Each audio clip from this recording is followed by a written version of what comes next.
పోసాని గారిది జరిగింది కదా ఇన్సిడెంట్, దాని గురించి మీరు ఏం చెప్తారు?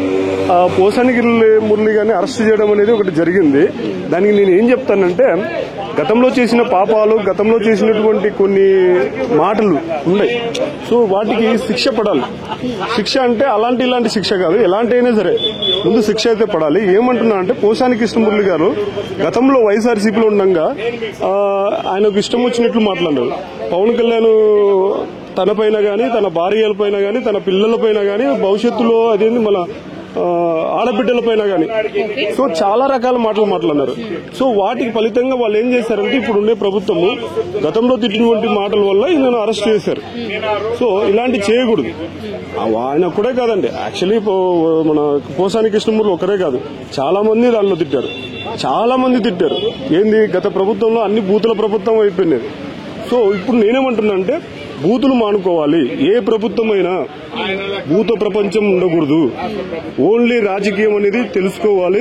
అంటే అట్లా ఎలా అంటే, రాజకీయం అంటే అభివృద్ధి చేసుకుంటూ వెళ్ళాలి తప్ప ఒకరి మీద ఒకరు బూతులు తిట్టుకోకూడదు. బూతులు తిట్టుకోకూడదు, అది ఓకే. బట్ పోసాని గారే కాదు, ఇంకా మిగతా వాళ్ళు కూడా మాట్లాడారు అని అన్నారు. బట్ వాళ్ళందరినీ వైరల్ చేయకుండా ఇతన్ని మాత్రమే టార్గెట్ ఎందుకు చేశారంటారు? అంతెందుకండి, ఇప్పుడు వంశీ ఉన్నాడు, వల్లభనేని వంశీ, ఆయన ఏం చేశారు? నందిగాం సురేష్ ఉన్నారు, ఆయన ఏం చేశారు?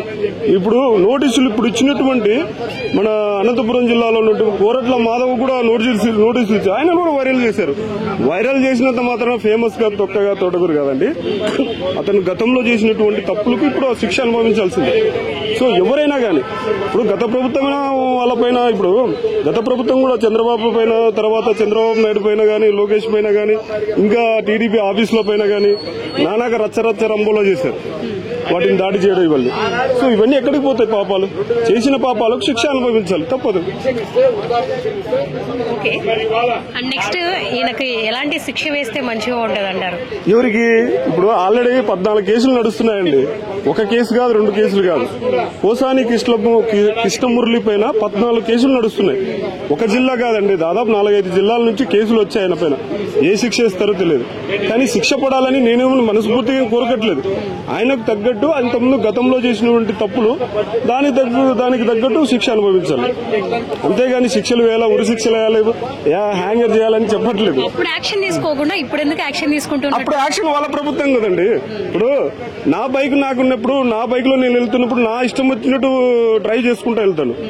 ఇప్పుడు వేరే వాడిని బైక్ ఎక్కినప్పుడు వాని ఇష్టం వచ్చినట్టు వెనకాల పట్టుకుని ఫిట్ గా కూర్చోవాలి. నేను సొంత ప్రభుత్వంలో ఉంటే ఎట్లా మాట్లాడారు? వాళ్ళ బైక్ కాబట్టి, అప్పుడు వాళ్ళది కాబట్టి వాళ్ళ ఇష్టం వచ్చినట్టు మాట్లాడినారు. సొంత ప్రభుత్వంలో ఉంటే వాళ్ళు ఏమైనా మాట్లాడొచ్చు అనే ధీమా ఉంది కాబట్టి మాట్లాడారంటారా? మరి నేను సొంత ప్రభుత్వంలోని ధీమాతో మాట్లాడాలని చెప్పట్లేదు.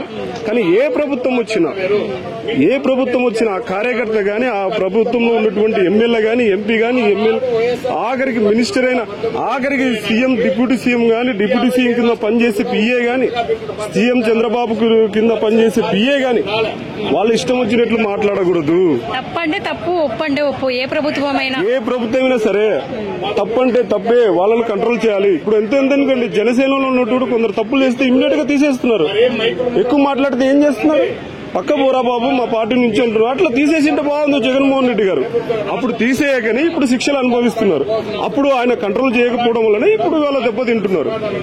దానికి ప్రతిఫలం అనుభవించాలి. ఇప్పుడు జనసేనలు ఉన్నారు, ఆయన ఎవరో కిరణ్ రాయలంట, అదేదో తప్పు చేసినంత మంది తీసేశారు. జానీ మాస్టర్ని తీసేశారు. అట్లనే సేమ్ వీళ్ళందరినీ తీసేసింటే బాగుండేది.